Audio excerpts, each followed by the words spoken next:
अब हम practical question number 20 करेंगे। Prisha Limited manufactures 3 different products and the following information has been collected from the books of account। तो 3 products हैं, A, B और C। सबसे पहले आपको सेल्स मिक्स दे रखा है, मतलब 40% मेरी जो भी टोटल प्रोडक्शन होती है उसका 40% A का है, 35% B का है, 25% C का है। ठीक है। अच्छा, तीनों की अपनी अपनी selling price and variable cost दे रखा है, तो इससे हम लोग कंट्रीब्यूशन पर यूनिट निकाल सकते हैं। फिर आपको टोटल फिक्स कॉस्ट दे रखा है 18 लाख। ठीक है। फिर टोटल सेल्स भी दे रखा है 60 lakh. The company has currently under discussion a proposal to discontinue the manufacture of product C and replace it with product E when the following results are anticipated. तो अब हम सोच रहे हैं कि सी प्रोडक्ट को हम लोग डिस्कार्ड कर दे, डिसकंटिन्यू कर दे और उसकी जगह प्रोडक्ट ई बनाए। तो अब नई इंफॉर्मेशन क्या है, अब नया सब कुछ आपके सामने आ गया कि अगर मैं सी को बंद करके ई बनाने लग जाऊं तो अब मेरा सेल्स मिक्स देखो ए, बी और ई में कैसे कैसे रहेगा। 45% ए का, 30% बी का, 25% ई का। ठीक है। फिर सेलिंग प्राइस ए और बी की और वेरिएबल कॉस्ट ए और बी की तो वही है, और ई की अलग से और बता दी, selling price and variable cost. तो मतलब यहां पे भी आप कंट्रीब्यूशन पर यूनिट निकाल सकते हो। फिर आपको टोटल फिक्स कॉस्ट दे रखा है, यहां पे भी टोटल सेल्स दे रखा है 64 लाख। ठीक है। Calculate the total contribution to sales ratio and present break even point, break even sales at existing sales mix. तो मतलब पुरानी सिचुएशन मेरी जब चल रही थी, ये वाली, जब ये वाली सिचुएशन मेरी चल रही थी तो यहां पे मेरा total contribution to sales ratio. अच्छा, कंट्रीब्यूशन टू सेल्स रेशियो मतलब क्या हुआ, पीवी रेशियो। तो आपको टोटल ओवरऑल पीवी रेशियो निकालना है, overall.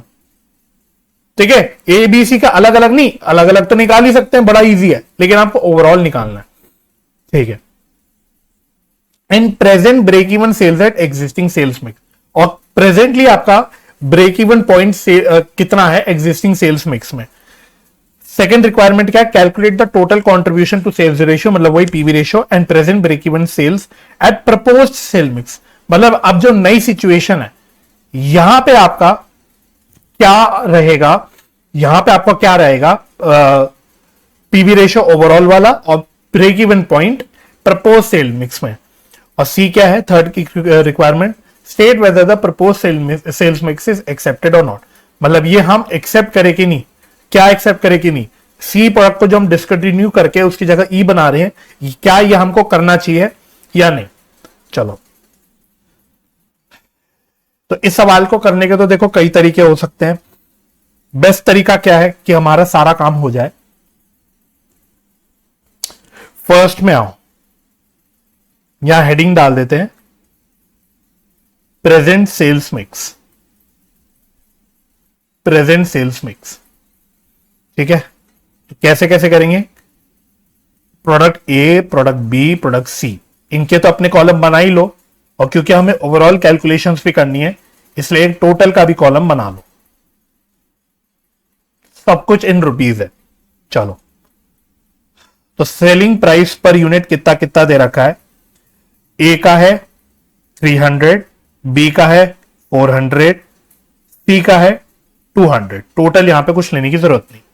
Minus variable cost per unit कितना कितना है, ए का है 150, बी का है 200, सी का है 120। टोटल में कुछ लेने की कोई जरूरत नहीं। तो इससे आपका क्या निकल के आ जाएगा, कंट्रीब्यूशन पर यूनिट। तो ए में आया 150, बी में आया 200, सी में आया 80। ठीक है। अच्छा, ए बी सी का अपना अपना पीवी रेशियो निकाल सकते हो अगर कंट्रीब्यूशन निकाल दिया तो। पीवी रेशियो, तो पीवी रेशियो कैसे निकालेंगे हम, यहां पे contribution per unit upon selling price per unit into 100। ठीक है जी। तो 150 डिवाइड बाय 300 इंटू 100, तो यहां कितना आएगा 50%। 200 डिवाइड बाय 400 इंटू 100, यहां कितना आएगा 50%। 80 डिवाइड बाय 200 इंटू 100 कितना आ रहा है, ये आ रहा है 40%। ठीक है। अच्छा, अब जरा सेल्स बांटो। आपको क्वेश्चन में देखना टोटल सेल्स दे रखी है, क्वेश्चन में देखना उसने टोटल सेल्स दे रखी है। चेक करो कहां पे, ये रही टोटल सेल्स उसने दे रखी है 60 लाख रुपीज। क्या अब आप निकाल सकते हो, अगर टोटल मेरी सेल 60 लाख है, प्रोडक्ट मिक्स आपको दे रखा है, मतलब सेल्स मिक्स आपको दे रखा है, तो क्या अकॉर्डिंगली आप प्रोडक्ट वाइज सेल्स बांट के निकाल सकते हो कि भाई 60 लाख में से ए की कितनी सेल होगी, बी की कितनी सेल होगी, सी की कितनी सेल होगी। भाई जाहिर सी बात है, अगर ए की 40% है सेल्स मिक्स, तो 60 लाख का 40% मतलब ए की सेल होगी, 60 लाख का 35% बी की सेल होगी, 60 लाख का 25% सी की सेल होगी, क्योंकि आपको सेल्स प्रपोर्शन, सेल्स मिक्स सब कुछ दे रखा है। तो ऐसे ऐसे करके मैं बांट सकता हूं। चलो बांट लो जरा इसको, सेल्स निकालो, सेल्स निकालो। तो टोटल सेल्स तो 60 लाख है, तो इसको बेसिकली मैं सेल्स निकालने के लिए, इसको बांटने के लिए 40:35:25 में इसको बांट देता हूं। चलो तो कितना कितना आएगा,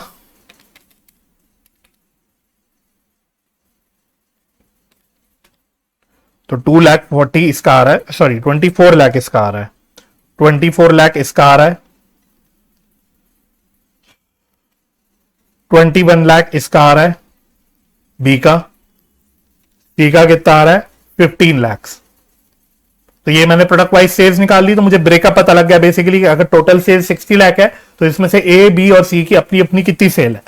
ठीक है, अब मैं अगर पूछूं बताओ कंट्रीब्यूशन कितना होगा, कंट्रीब्यूशन कितना होगा, तो कंट्रीब्यूशन कैसे निकाल सकते हैं हम, sales into PV ratio, sales into PV ratio.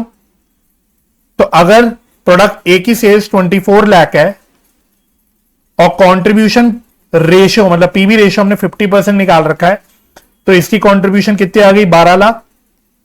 Similarly product B में अगर सेल है टोटल 21 लाख की प्रोडक्ट बी की, और पीवी रेशियो इसकी भी 50% है, तो इसका कंट्रीब्यूशन कितना आ गया 10,50,000। और प्रोडक्ट सी की सेल है 15 लाख और इसका पीवी रेशियो हमने 40% निकाला, तो इसका कंट्रीब्यूशन कितना आ गया 6 लाख। तो टोटल कंट्रीब्यूशन कितना आ गया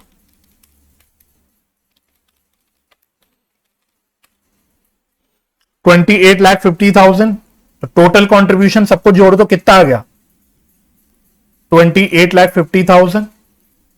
बात समझ में आ गई, ठीक है। तो अब बताओ ओवरऑल पीवी रेशियो कितना आएगा, overall PV ratio, overall PV ratio कितना आएगा, टोटल कंट्रीब्यूशन। व्हेन आई से टोटल कंट्रीब्यूशन मतलब ए बी सी तीनों का मिला के, अपॉन टोटल सेल्स मतलब तीनों का ए बी सी मिला के इंटू 100। तो कितना हो गया 28,50,000 टोटल कंट्रीब्यूशन आ गई। टोटल सेल्स है 60 लाख की इंटू 100, तो कितना आ गया इसका आंसर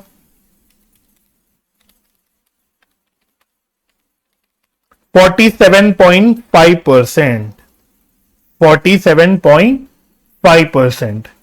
अच्छा और क्या मांगा था सवाल ने, इसने प्रेजेंट ब्रेक इवन पॉइंट मतलब ब्रेक इवन पॉइंट भी पूछा था, कितना आएगा ब्रेक इवन पॉइंट। तो ब्रेक इवन पॉइंट का फॉर्मूला क्या होता है, break even point is equal to fix cost upon PV ratio. ठीक है, और इससे हमारा आंसर रुपीस में आएगा। तो फिक्स कॉस्ट क्वेश्चन में चेक करना, फिक्स कॉस्ट दे रखी है हमको, कितनी है फिक्स कॉस्ट 18 लाख, 18 लाख। तो 18 lakh divided by PV ratio कितनी निकाल दी हमने 47.5%। तो ये कितना आ गया, तो थोड़ा सा पॉइंट्स में आ रहा है, अप्रोक्सीमेटली 37,89,474 अप्रोक्स, 37,89,474। तो ये आ गया मेरा ब्रेक इवन पॉइंट। समझ आ गई बात? समझ आ गई बात? ठीक है। बिल्कुल सेम काम, बिल्कुल सेम काम सेकंड पार्ट में करना है हमको। अगर फर्स्ट पार्ट क्लियर हो गया तो बिल्कुल कॉपी पेस्ट काम करना है, सिर्फ एक डिफरेंस होगा, क्या? सी की जगह आप प्रोडक्ट ई आ जाएगा, क्योंकि अब हमें रिवाइज सेल्स मिक्स में, रिवाइज सिचुएशन में अगेन सेम चीजें निकालनी है। चलो, वैसे तो बच्चों में आपको होमवर्क में देता ही है, लेकिन क्योंकि मुझे आपको थर्ड पार्ट इसका करवाना है और थर्ड पार्ट के लिए मुझे इसकी रिक्वायरमेंट होगी, इसलिए मैं कराऊंगा। नहीं तो ये मुझे आइडियली देना चाहिए होमवर्क में, बिकॉज डिट्टो सेम काम यहां पे करना है। तो अब यहां मैं ज्यादा आप समझाऊंगा नहीं, फर्स्ट पार्ट मैंने तसल्ली से समझा के आपको बता दिया। अब मैं थोड़ा जल्दी जल्दी सेम काम करूंगा, ठीक है जी। चलो जी, तो वापस से सेम काम करो। सेलिंग प्राइस पर यूनिट, इसमें से variable cost per unit minus कर देंगे तो कंट्रीब्यूशन पर यूनिट आ जाएगा। चलो, तो ए की सेलिंग प्राइस कितनी थी? 300 थी, वेरिएबल कॉस्ट 150 था, तो कंट्रीब्यूशन पर यूनिट 150 आ रहा था, 150। बी की सेलिंग प्राइस 400 थी, वेरिएबल कॉस्ट पर यूनिट 200 था, तो कंट्रीब्यूशन पर यूनिट 200 आएगा। ई की सेलिंग प्राइस 300 है, कंट्रीब्यूशन पर यूनिट 150 है, तो इसका भी contribution, sorry, variable cost per unit 150 है, तो कंट्रीब्यूशन पर यूनिट भी 150 आएगा। तो देयरफॉर पीवी रेशियो कितनी आ गई? 150 डिवाइड बाय 300, मतलब इसकी तो पहले ही निकाल चुके थे, वापस से दोबारा से बोलने की जरूरत नहीं। ई की निकाल लो, तो ई की भी 50% ही आ रही है, मतलब तीनों की 50% आ रही है, ठीक है। तो वैसे तो देखो, अगर तीनों की सेम ही पीवी रेशियो आ रही है तो अब मेहनत करने का पॉइंट ही खत्म हो गया। अगर तीनों की पीवी रेशियो 50% है तो ओवरऑल पीवी रेशियो भी कितनी आएगी? ओवरऑल पीवी रेशियो भी 50% ही आएगी। ओवरऑल पीवी रेशियो भी 50% ही आएगी, तो कोई दिक्कत तो नहीं है वैसे। चलो, सेल्स बांट लो, सेल्स बांट लो, सेल्स बांट लो। तो टोटल सेल्स आपको कितनी दे रखी है? 64 लाख की, 64 लाख की सेल्स दे रखी है। और प्रोडक्ट मिक्स कितना दे रखा है? 45%, 30%, 25%। मतलब इस सेल्स को मैं 45:30:25 में बांट देता हूं। चलो,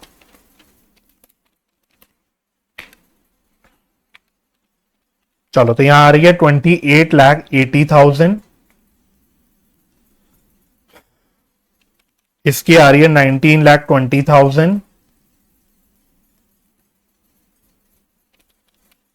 इसकी आ रही है 16 लाख, 16 लाख, ठीक है। तो कंट्रीब्यूशन कितना आ जाएगा? कंट्रीब्यूशन तो सबका 50-50%,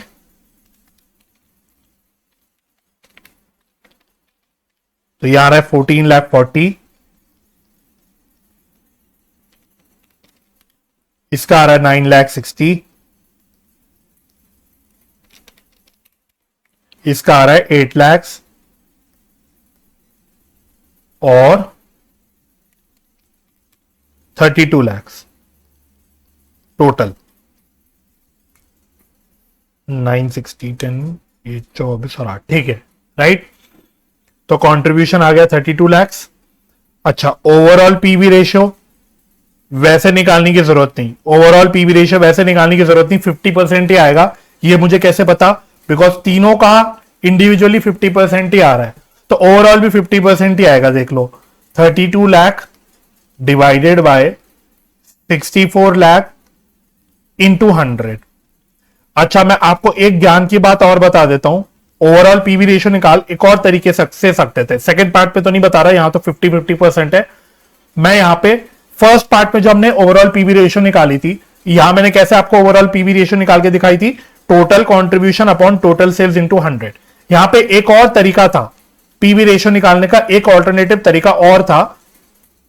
आपकी ज्ञान के लिए, आपकी जानकारी के लिए बता रहा हूं कि मैं इंडिविजुअल पीवी रेशियो को, मैं individual product wise PV ratio को मल्टीप्लाई कर दूं उनके प्रोडक्ट मिक्स से, सेल्स मिक्स से, मतलब उनके वेट से, और उनका सम टोटल कर लूं। कैसे करूंगा? जैसे ए, बी, पी की मैं बात करता हूं, बस जस्ट फॉर योर नॉलेज करके दिखा रहा हूं आपको, ठीक है। तो देखो ए का पीवी रेशियो कितना आया था 50%, ए का 50% आया था पीवी रेशियो, और इसका सेल्स मिक्स कितना था 40%, इसका सेल्स मिक्स था 40%, तो 50 का 40%, तो ये आ गया 20%। सिमिलरली बी की बात करो, बी का पीवी रेशियो भी 50% था, बी का पीवी रेशियो भी 50% था, और इसका प्रोडक्ट मिक्स कितना था, सेल्स मिक्स 35%, तो 50 इंटू 35%, तो ये आ गया 17.5%, 17.5%। सिमिलरली सी का पीवी रेशियो 40% था, और इसका सेल्स मिक्स कितना था, इसका सेल्स मिक्स था 25%,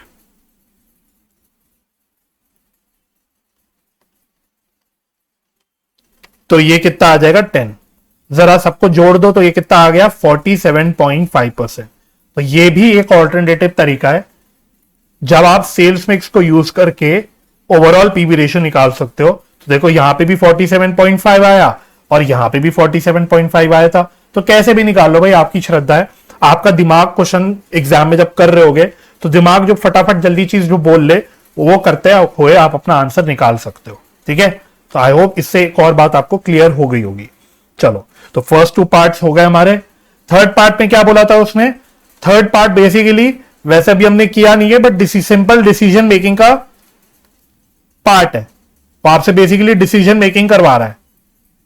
डिसीजन मेकिंग कह रहा है क्या हमको सेल्स मिक्स जो प्रपोज्ड है, मतलब सी प्रोडक्ट को डिसकंटिन्यू करो और उसकी जगह ई प्रोडक्ट बनाओ और रिवाइज सेल्स मिक्स रेशियो में इसको बेचो ओवरऑल सब प्रोडक्ट्स को, क्या ये हमको एक्सेप्ट करना चाहिए कि नहीं। तो कैसे करोगे, पहली बात सिंपल बात है भाई, सिंपल बात है, हम प्रॉफिट कमाना चाहते हैं। जब भी हम डिसीजन मेकिंग करेंगे हम लोग सोचेंगे कि भाई हमें सबसे ज्यादा फायदा कहां है। अल्टीमेटली देखना किसी भी डिसीजन मेकिंग क्वेश्चन में हमारा अल्टीमेटली फोकस क्या रहेगा, ज्यादा प्रॉफिट कमाना। भाई सिंपल है, जिस ऑल्टरनेटिव में ज्यादा प्रॉफिट हम वही चूज करेंगे ना। एज अ बिजनेसमैन हम लोग बिजनेस के लिए सारा काम कर रहे हैं, as a businessman as a business person हम वो ऑल्टरनेटिव चूज करना चाहेंगे जहां हमें सबसे ज्यादा फायदा है, जहां हमें सबसे ज्यादा प्रॉफिट है। अब इस सवाल में देखो जो दोनों भी ऑल्टरनेटिव्स है, पहली बात जो दोनों भी ऑल्टरनेटिव्स है हमारे पास, उसके मैं आपको एक बार जरा फिक्स कॉस्ट पे नजर डलवाना चाहता हूं आपसे। तो फर्स्ट ऑल्टरनेटिव में मेरा फिक्स कॉस्ट कितना था 18 लाख, और सेकेंड ऑल्टरनेटिव में चेक करना कितना था फिक्स कॉस्ट 18 लाख।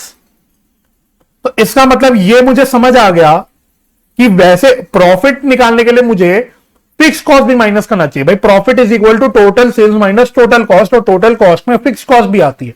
तो वैसे तो फिक्स कॉस्ट भी माइनस होता है प्रॉफिट निकालने के लिए, बट जब मुझे डिसीजन मेकिंग करनी है तो क्या ये फिक्स कॉस्ट मेरे लिए डिसीजन मेकिंग करते वक्त रेलिवेंट होगा।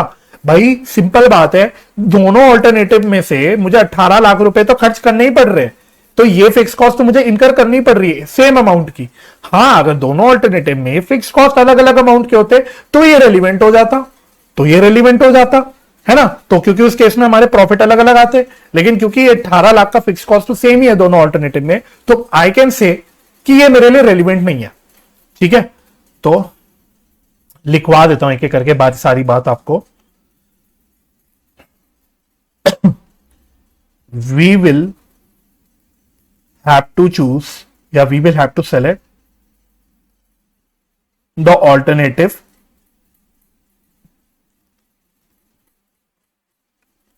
with better profitability। मतलब जो ऑल्टरनेटिव हमको ज्यादा प्रॉफिटेबल होगा वो चूज करना चाहिए। तो वैसे प्रॉफिट का हमें फॉर्मूला क्या पता है, कंट्रीब्यूशन माइनस फिक्स कॉस्ट, ये हमारा प्रॉफिट होता है। तो हालांकि इससे भी आप निकाल सकते हो, लेकिन since fix cost under both the options is same,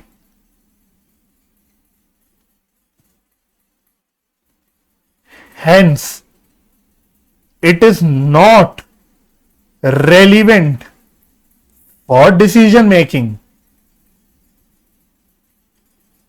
क्योंकि दोनों ऑल्टरनेटिव्स में फिक्स कॉस्ट का अमाउंट सेम है। तो मैं बोल रहा हूं भाई रेलिवेंट नहीं है भाई, 18 लाख का फिक्स कॉस्ट मैं यहां पे भी इनकर कर रहा हूं, यहां पे भी इनकर कर रहा हूं, तो क्या अब वो मेरे लिए रेलिवेंट है? दोनों जगह मेरे जेब से 18 लाख रुपए जाने ही वाले हैं, तो ये वो मेरे रेलिवेंट नहीं है। तो अल्टीमेटली हम जो डिसीजन मेकिंग करेंगे, we will make the decision on the basis of contribution. भाई सिंपल है, जब फिक्स कॉस्ट दोनों जगह सेम ही है तो अल्टीमेटली मैं देख लेता हूं ना कि भाई मैं ज्यादा कंट्रीब्यूशन कहां कमा रहा हूं। दोनों ऑप्शंस में से जहां ज्यादा कंट्रीब्यूशन कमा रहा हूं वो ऑप्शन मेरे लिए बेटर है, बिकॉज फिक्स कॉस्ट तो सेम ही है। फिक्स कॉस्ट तो सेम ही है, फिक्स कॉस्ट की वजह से मेरा डिसीजन मेकिंग नहीं चेंज होने वाला, मेरा कंट्रीब्यूशन की वजह से डिसीजन मेकिंग चेंज होगा, कंट्रीब्यूशन की वजह से डिसीजन मेकिंग इफेक्ट होगा। तो ultimately we will make the decision on the basis of contribution, that is we will select the option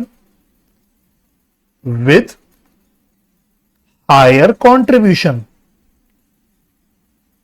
बात समझ में आ गई? तो इतनी कहानी एग्जाम में बेशक लिखने की जरूरत नहीं है, मैं क्यों लिख रहा हूं अभी आपकी अंडरस्टैंडिंग के लिए। जब आप खुद से रिवाइज करोगे तो कॉन्सेप्चुअली आपको सारी बात समझ आनी चाहिए।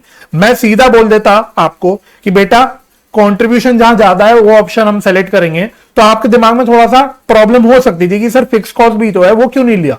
तो मैं पहले आपको क्लियर कर रहा हूं कि आपको डिसीजन मेकिंग करते वक्त कैसे सोचना है। आपको देखना है कौन सी चीज रेलिवेंट है डिसीजन मेकिंग के लिए, कौन सी चीज इररेलिवेंट है। जो चीज इररेलिवेंट है वो हम कंसिडर ही नहीं करेंगे। यहां पे फिक्स कॉस्ट इररेलिवेंट है, रीजन बीइंग बिकॉज दोनों ऑप्शन में फिक्स कॉस्ट का अमाउंट सेम है। तो अल्टीमेटली मेरे लिए रेलिवेंट क्या है? कंट्रीब्यूशन है। हालांकि आप फिक्स कॉस्ट को यूज करके भी निकाल सकते हो डिसीजन मेकिंग, बट मैं बार बार कह रहा हूं कि फिक्स कॉस्ट लेके अगर आप डिसीजन मेकिंग करोगे तो वो चेंज नहीं होगा, राइट, क्योंकि वो इररेलिवेंट है। ठीक है, तो अब फटाफट से बताओ हम क्या ये सेलेक्ट करेंगे कि नहीं? प्रपोज जो सेल्स मिक्स है वो हम सेलेक्ट करेंगे कि नहीं? तो चेक कर लो भाई, total contribution propose sales mix में कितना आ रहा है। टोटल कंट्रीब्यूशन चेक कर लो प्रपोज सेल्स मिक्स में कितना आ रहा है, 32 लाख। और पुराने सेल्स मिक्स में कितना आ रहा था, चेक करो जरा, 28,50,000। तो बताओ क्या मेरे को सेल्स मिक्स एक्सेप्ट करना चाहिए? बल्कि एक और चीज चेक करो, कंट्रीब्यूशन तो देख ही लिया, साथ में आप पीवी रेशियो भी देखो। पीवी रेशियो भी देखो, पुराने सेल्स मिक्स में 47.5% पीवी रेशियो था, जबकि नए सेल्स मिक्स में 50% है। अच्छा, यहां पे हम एक ब्रेक इवन पॉइंट निकालना भूल गए ना, चलो वो भी निकाल लेंगे। अभी पहले मैं ये पार्ट कर रहा हूं तो ये कर लेता हूं। यहां पे ब्रेक इवन पॉइंट रह गया, 2 मिनट में निकल जाएगा। वैसे वो मैं आपको खुद से भी करने बोल सकता हूं। लो, ब्रेक इवन पॉइंट खुद निकाल लेना सेल्फ। ठीक है, तो ब्रेक इवन पॉइंट खुद निकाल लेना, रह भी गया यहां पे, तो वो इतनी बड़ी बात नहीं है। तो मैं बोलूंगा therefore proposed sales mix can be accepted since, यहां पे भी लिख लो एंड पीवी रेशियो भी, ठीक है, since can be accepted since it is giving higher contribution and higher PV ratio। यहां पे पीवी रेशियो भी ज्यादा आ रहा है, प्रपोज सेल्स मिक्स में 50% आ रहा है as compare to 47.5, and overall contribution भी हमारा ज्यादा आ रहा है 32 लाख एज कंपेयर टू 28,50,000। ठीक है, देयरफॉर ये मेरा फाइनल डिसीजन मेकिंग हो गया। अच्छा, ब्रेक इवन पॉइंट निकाल लोगे ना, ब्रेक इवन पॉइंट निकालोगे, fix cost 18 lakh divided by 50%, चलो ये मैंने ही निकाल लिया, 36 लाख। ठीक है, मुझे खुजली हो रही थी कि यार मैंने आधा अधूरा छोड़ दिया, एक छोटी सी चीज छोड़ दी, तो मैंने बोला चलो कर ही देते हैं।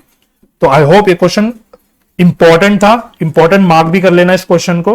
अच्छा क्वेश्चन है डिसीजन मेकिंग के लिए, सिंपल है बट अच्छा क्वेश्चन है, तो mark this question as important. ठीक है, तो एक अच्छा इंपॉर्टेंट क्वेश्चन था। चलो जी।